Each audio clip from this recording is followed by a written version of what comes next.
So I believe Sharifa Akil is the most uh, admirable Aliwan queen for me.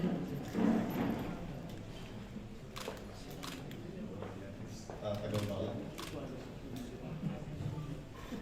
I am very proud, of course, sa ka-province ko po, si Miss Atiza Manalo, because she's very humble and ayun po, very down to earth. I think siya from Quezon. Yes.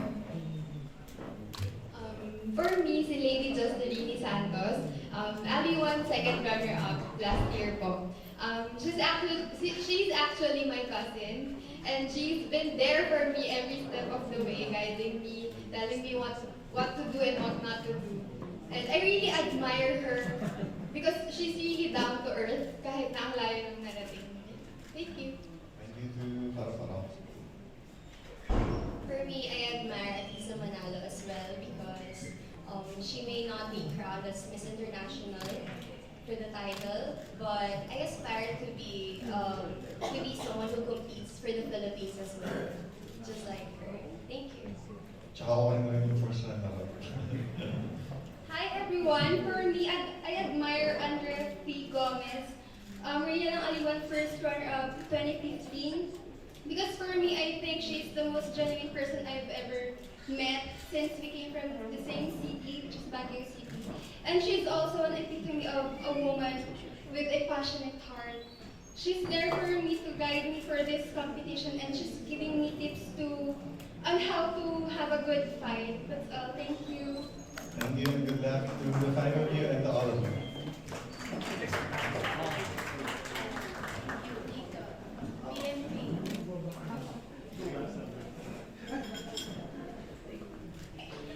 Hello ladies, I'm Norman from norman.com. Let me call on Jessa and Leandria. Please step forward. Okay, this is a tricky question because I'm sure Susan will smile from ear to ear. I know for a fact that both of you have already qualified as official candidates in another national competition, which will happen after Rina ng Aliwan. Be that as it may, how will you give your 100% to this competition, knowing that the eventual winner, if one of you, the two of you wins, will need to back out from that other competition? Will you give your 100% for the finals this coming Friday, knowing that if you win, you will need to give up that other competition?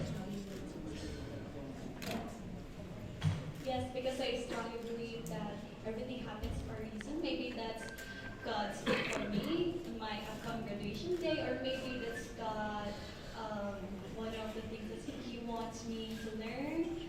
And if that will ever happen, I will give it up and just wish all the candidates from the ambassadors of the world good luck. At least sinabi mo na. And Jessa? Well, yes, good afternoon. We all know that in the pageant industry, opportunities will come in a very unexpected way. I don't see that there is something wrong when it comes in giving a shot in a lot of opportunities or giving a chance to audition or to join in another pageant. But just to assure you that I will give my 100%, my best foot forward for the Rina ng Aliwan as I represent our beautiful festival, Niyug-Yugan Festival. Thank you so much. Thank you, Jessa and Leandria. Okay, Miss Niyug-Yugan, please stay. And Miss Aliwan Festival. Yes, Miss Niyug-Yugan, you are the immediate successor. Your immediate predecessor is Atisa, right? Yes. And Miss Aliwan, your immediate predecessor is the reigning Miss Aliwan, Reyna ng Aliwan, Chelsea, right? So, how do you feel, the two of you? Pressure? Well, if someone asks me if I am pressured today, no, I'm not.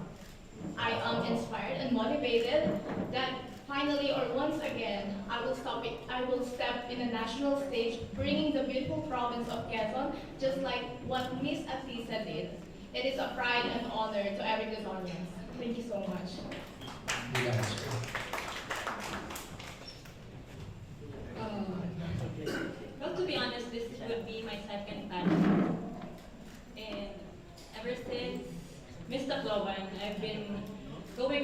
what Chelsea have been through, except for the retaliates and all that. But then, yes, I am pressured, to be honest, because we are I'm trying to defend the title.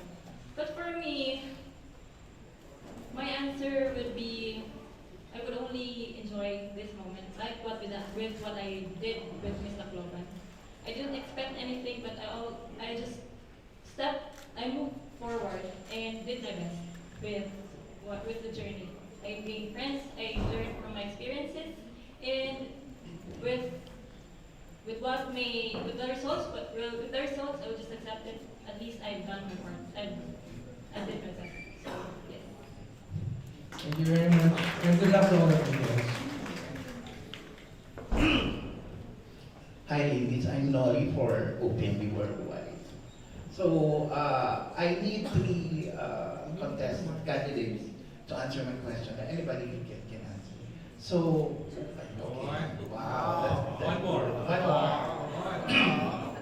So, what makes you different from the other candidates competing for this year's Raymond and Aliwan?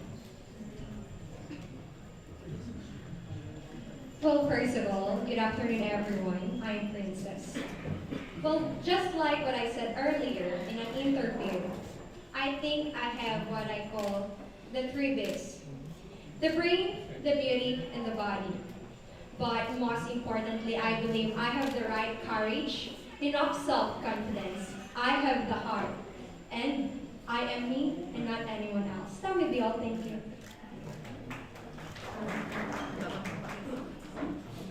Well, I believe you are all equally beautiful, equally talented, equally intelligent. But for me, I think my edge would be being a versatile person.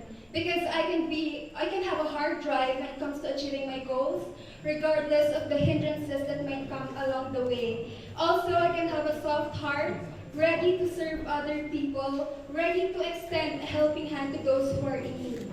Because I believe this world is still full of kind people, and if you can find one, just be one. Thank you.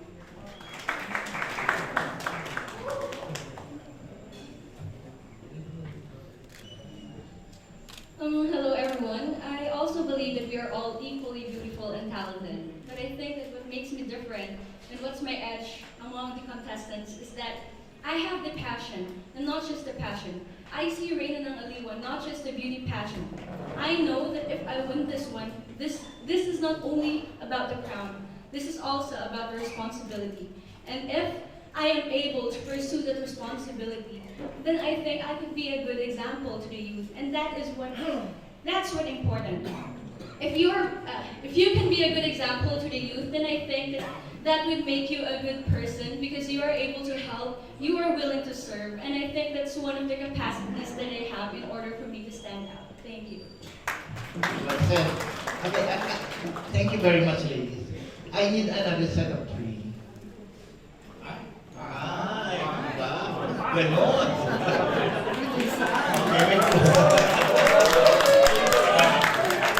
Okay, my question is, can you tell us more about the festival of your provinces and what does it offer to attract more tourists to visit your place?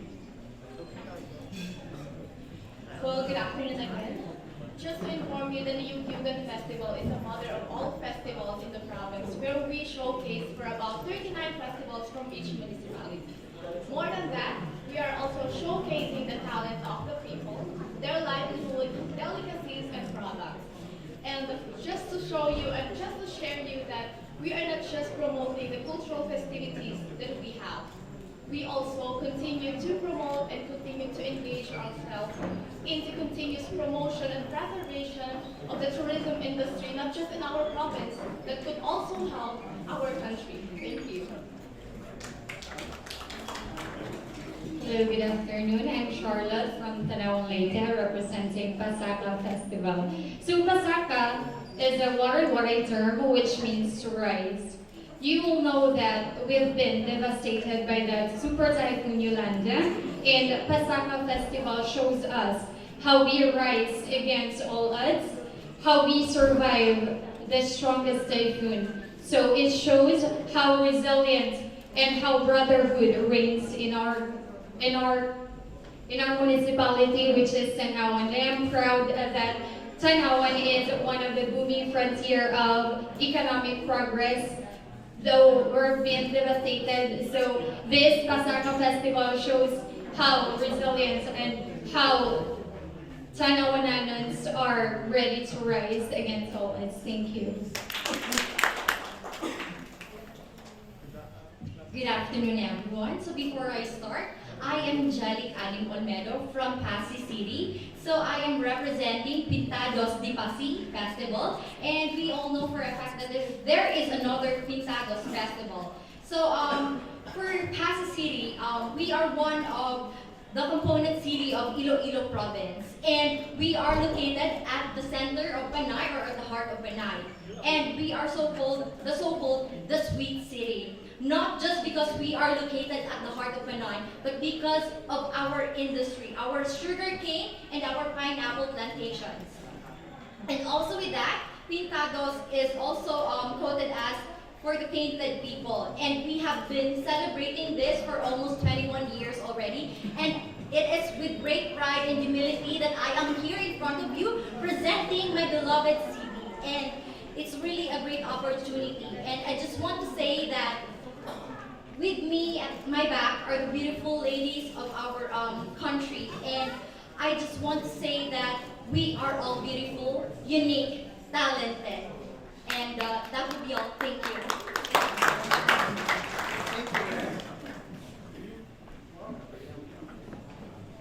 Hi, good afternoon. I'm Ferdinand from Missosology. Can I ask for Miss Monato, Kalibungan, Banato, Paro-Paro, and Kokoayan? This is the same question as Sir Noli. We heard about other famous festivals, but some of the festivals here we don't know. So it's good to see other festivals being represented. So can you tell us again what is about your festival? Thank you. Good afternoon, everyone. First of all, my name is Virginia Verbo Isla, representing Banatu Festival of Cabanatuan City, Nueva Ecija. First of all, I'd like to introduce to you Cabanatuan has Banatu Festival. We're not yet celebrating it for a very long time. We're still establishing ourselves, our city, to a bigger platform. And I am very honored that this year's Aliwan Festival, I am here to represent and embody my festival from my city, Banatu Festival. Banatu Festival, we're celebrating it on the day of our city, Cabanatuan City Day. This is to establish, and Banatu Festival, Banatu itself is from the word vine, which in other words, it gives us the symbolism how close and how tight bounded our city is. That these days I can say that we are one of the fastest growing cities in the whole Philippines. From the medical thing, from entertainment, Cabanatuan City is catching up to the bigger crowd, and hopefully through this pageant I will be able to transcend more what we can offer, what other people from other provinces can see from our province. That will be all. Thank you.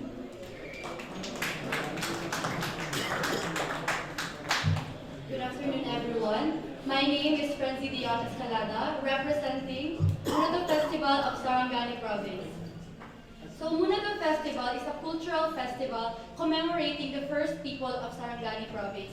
In our province, our culture is very important to us because we believe that our culture, what we are, what we have, and what we become as persons is because of our culture. It is indeed a way of life. So during our local pageant, the Pearl of Sarangani, we need to have our advocacies. And my advocacy is preserving culture amidst modernization in Sarangani province. Because in the advent of modernization, culture is forgotten. That's why, as the ambassadors of our province, I always prioritize our culture by advising people to simply be in themselves, not forgetting our origin, and of course to inform people about our culture. So you guys, let's support Munatu Festival and the other festivals as well. Thank you. Hello everyone, good afternoon. I am Angeline Summer Fernandez from the province of North Cotabato. I am representing Aliwan Festival, and it is a privilege, and actually this is the moment I've been waiting for, that I would be able to speak about our festival, because I am here today because I see this pageant as a platform.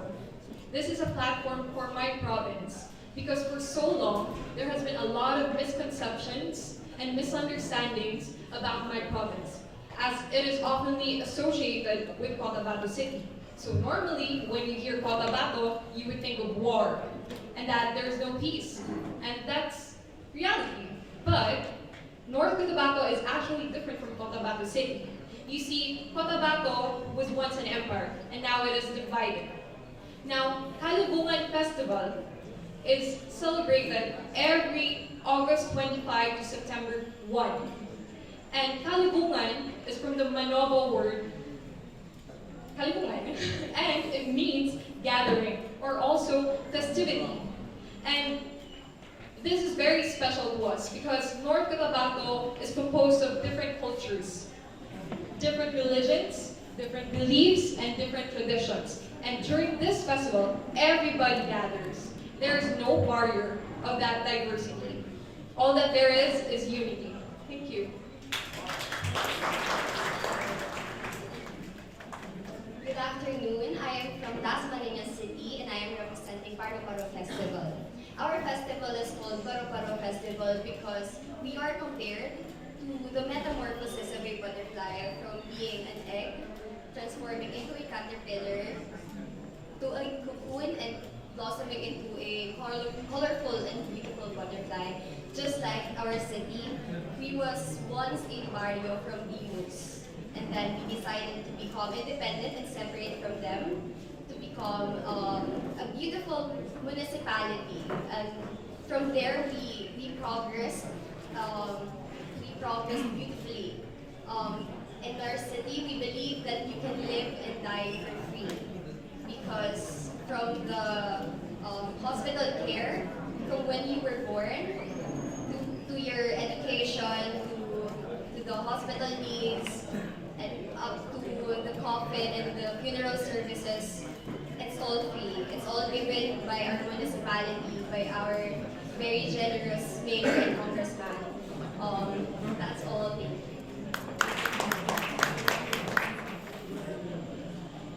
So good afternoon everyone, I am Justina Ramos. I am here to uplift the name of Isabella Basilan by promoting our festival, Kakowayan Festival. From the word itself, Kakowayan, Isabella Basilan is abundant in coconut trees. So during this festival, we make crafts out of cocoa and furnitures out of coconut too. And also, Isabela City Basilan has also its pristine white beach from our very own Malamawi Island. That would be all. Thank you. Thank you. Celso. Attorney.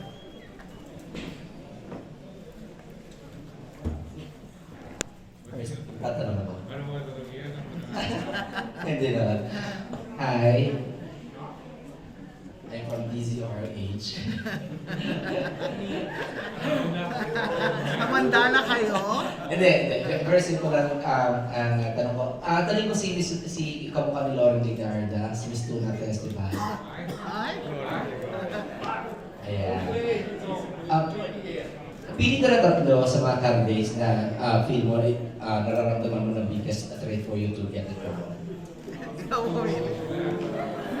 Wow! Tatlo. Yes naman. Tatlo. And kapag ka tinawag ang pangalan niyo, please step forward. It's so hard to pick because they are all so beautiful. Just three. Just three. Maybe Niyog-Niyogan Festival. Okay. Tanglawan Festival. Okay.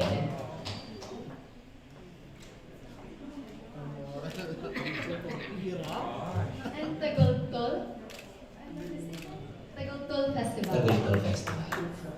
Okay, thank you Miss Tuna Festival. Ngayon sa tatlo. Pakisabi bakit kailangan kayong katakutan ni Tuna Festival? Sabay. Ay, kala ko tinithank you muna siya eh. Sige, Tuna muna. Bakit sila napili mo? Because all of the girls are beautiful, but I think that these three girls stands out from the crowd, and also Niyog-Niyogan and Tanglawan Festival are contenders for a national pageant, and it is my first time to join a national pageant, so I'm not really threatened, but I don't set aside the probability that they will become a threat to me. Thank you. Okay. Tagultol. Tuna Festival, dito ka na. Pakisabi kay Miss Tuna Festival, bakit kailangan niya katakutan? Thank you for picking me, but siguro po because I'm determined. No. The first word should be like this. Kailangan mo akong katakutan dahil. Because this is a role playing.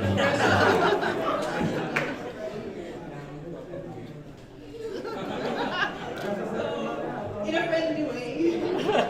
So, kailangan mo akong katakutan because I'm determined na lahat naman tayo gusto nating manalo and syempre, lahat tayo kailangan natin gawin yung best natin. And I think gagawin ko to. So, yun po. Thank you. Okay. Gusto ko yung direct to the point na dapat mo akong katakutan kasi mas matangkad sa'yo, kasi mas maganda ako sa'yo, kasi mas magaling ako sa'yo. Ganon. Kasi as in kayong dalawa na nag-ano. Okay. Lista at Tanglawan.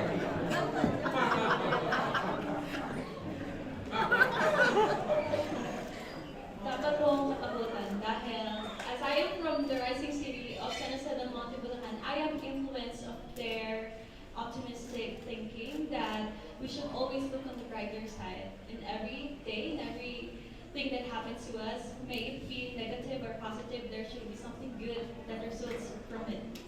So you should be afraid. Don't be afraid to me because I am optimistic and I will never be pulled down. Thank you. Next. So, dapat mo akong katakutan because I bring the burning desire from every Quezonians. I am not just here alone. I am fighting together with every Quezonian, together with every people who are believing and supporting me, and also to every people, together with the people who believe in a woman who is on stage, fighting, also providing herself or involving herself in the pageant industry. That is the burning desire that I have. Thank you. Thank you. Ngayon, Tuna. Sabihin mo sana tatlo, kailangan niyo akong katakutan tatlo because...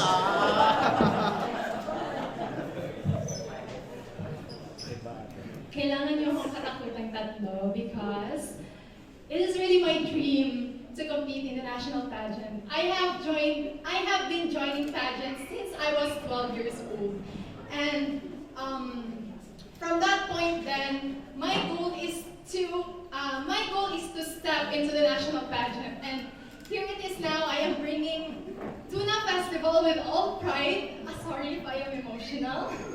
Yes, I am bringing Tuna Festival with pride and with joy because finally I have stepped my way into the national competition. Thank you. Pinayak mo na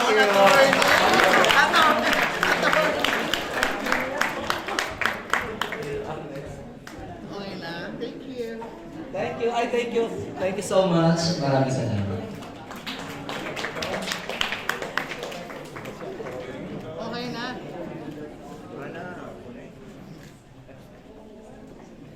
Uwi na daw siya, no? Uwi ka na, Jerry.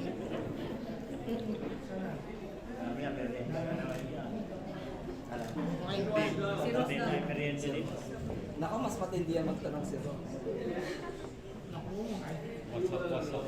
Maroros kayo. Ang tatanungin ko yung organizers. Maraming sunod lang sa mga candidates. Di ba ang Aliwan Festival is marami po tayong mga festival po kasi di ba sa Pilipinas. So ano po ba target ng Aliwan Festival? Paano po nyo reach out to the different festivals ng Philippines? Are you targeting ba lahat po ba ng festivals na sana makasali dito sa Reyna ng Aliwan? Actually, we invite all LGUs. Ang process namin is about 3 to 4 months before the date that we set. Actually, we set the date way ahead of time. About pagkatapos ng Aliwan, we'll already select the date for next year. So about 3 to 4 months before Aliwan, we start writing all the LGUs, the tourism, specifically the tourist departments of all the LGUs around the country. And we invite them, specifically yung mga nanalo sa Aliwan Festival, because as we have promoted Aliwan as the Festival of All Champions, invite natin ang mga nanalo sa kanilang mga festivals. No? Of course, for the past 3 years, I think, no, there's been a kind of a challenge among LGUs to send their contingent, because sending a contingent to Aliwan is not a joke. It requires millions of pesos to send festivals here. No? Nung nawala yung pita, naging mas challenging. And pag merong election, it's even a bigger challenge.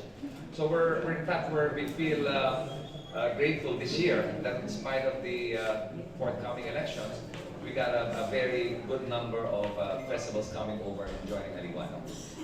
And on the other hand naman, I think a lot of the festivals that join us feel a big sense of pride, especially Bandanal, because it's a big, for them, it's a big sense of pride that they bring home the trophy. We've seen the joy in the mga mayors. In fact, the mga mayors will punta dito and show a lot of support. No? Now, for yung mga Reynas naman, hindi naman kailangan mayroong dance contingent for the Reynas to join. No? So we invite festivals around the country, and we see a lot of new festivals being represented. No? Basta importante lang, they represent a festival and that they want their own festival. That's one of the criteria that we have. No? Dapat nanalo sila sa kanilang mga festivals. No? And that hindi pwedeng sumali lang na walang represent the festival, because as we said, it's a contest among festivals. So yun lang ang ginagawa. Do you set a limit, sir? May limit kayo? May limit kayo? Actually, nung una wala, but we've kind of set a limit of about 24 girls. Because of logistical issues, no? First come, first serve po ba yun? Yes, actually, yes. In fact, we set a limit, we set a deadline. Meron pa nga gustong sumali. Ilan ba yung gustong sumali ba? Mga 4 pa gustong sumali. But it was past the deadline and it was past our limit. No? We have actually this is the biggest number that we have this year. The previous record that we have among girls was 21. I think this year we have 23. So yun lang. There's more interest for a lot of the beauties around the country in joining Aliwan, the Reyna ng Aliwan contest. Just to add to what Mr. Nicdal said earlier about the festivals gaining ground, lalo na yung mga hindi masyadong kilala, no? Just as an example, mga San Basilester, yan, yung tourism officer ng Atimona nag-post ng Webes, sabi niya, inimbita lang namin kayo dito magbakasyon, ba't dala-dala niyo pati EDSA? In other words, dahil nakilala yung Atimona, nag-traffic ng gusto sa Quezon, and that is a fact. those who were on their way to Bicol over the holidays, pagdating talaga nung, iba sa Atimonan yung bituka ng manok eh, nagkaloko-loko na yung traffic.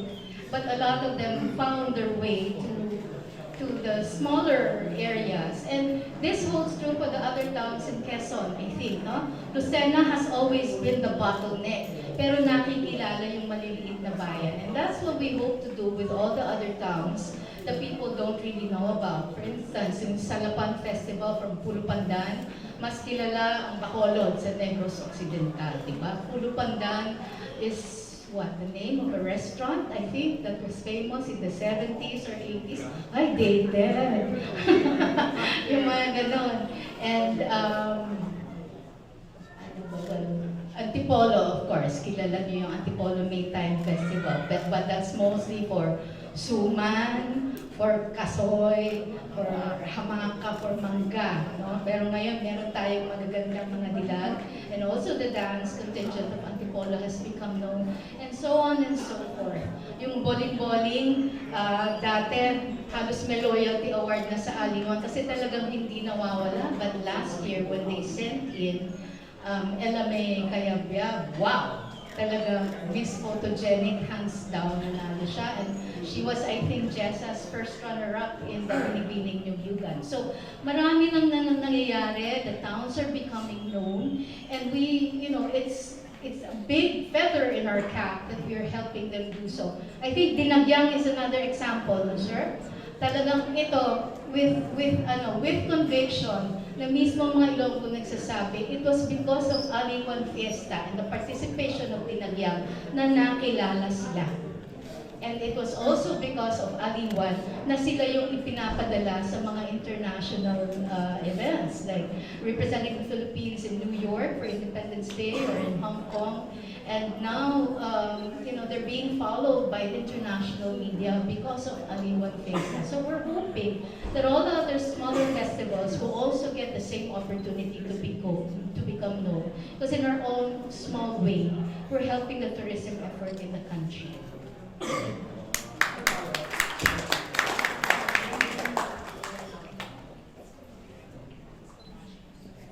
Okay. Aliwan Fiesta is the only recognized national festival. Ito talaga yung convergence of all festivals from the region. So, the biggest ones, whether you call Simulog, Dinagyang, Panagbanga, Kadayawan, etc. At one point in time, lahat yan talagang nakikita-kita dito. And then, because of the emergence of the smaller festivals, nakikilala natin, pati yung mga iba. Siyempre, ang dream namin, kung sakaling kakayanin ng sponsorships, for instance, lahat yan talaga kung pwede magsama-sama. But that remains a dream. But in the meantime, we're here giving opportunities, whether it's through the Reina ng Aliwan competition or through the street dance or the float design competition para makilala din po yung ibang mga kapistahan sa buong kapuluan. And yes. Ma'am, kanina kasi na-mention na yung mananalo will tour the different festivals, or how would you choose the festivals na pupuntahan nila? Well, essentially, of course, we have a listing of all the festivals. No? We do have our partner stations in the provinces who also get involved in the local festivals. So for instance, pag sinabi, ma'am, kailangan po nang mag-judge sa Sultan Kudarat. Diba? Tapos naiimbita din kami ng foundation or ng pageant organizer. So we actually have a calendar of the festivals. And then it remains to be seen kung makakapunta kami. For instance, nag-Nyugan kami this year, we weren't there to judge, but we do have a station in Lucena. So nagkaroon din ng added media exposure, Chelsea, tsaka si Lydia yung kasama ko doon. That's what we do. It has to be in sync with our own objectives as a network and promoting our own radio stations as well in the provinces. At talagang itinutur namin yan. So, maybe not all. Kasi like I said earlier, syempre yung mga nag-aaral dyan, no? O yung may trabaho, lahat yan, we have to strike a compromise. But ang usual na napupuntahan, okay, simula yan, After this, May, June, July, August, sunod-sunod na yan. So, August yata ang Yuga, di ba? Kailan ang tagol to? July? August din. June, meron pang araw ng Maynila. Nagsisimula na talaga yan. All the way until kung alam man yung availability. So for instance, I think Panaan was just recently, kung aabot, kung available yung Queen. So that's really part of the calendar, and it's an opportunity that we hope they will take advantage of to see the country, to experience the festivals, para malaman nila talaga yung buod o yung diwa ng Aliwan.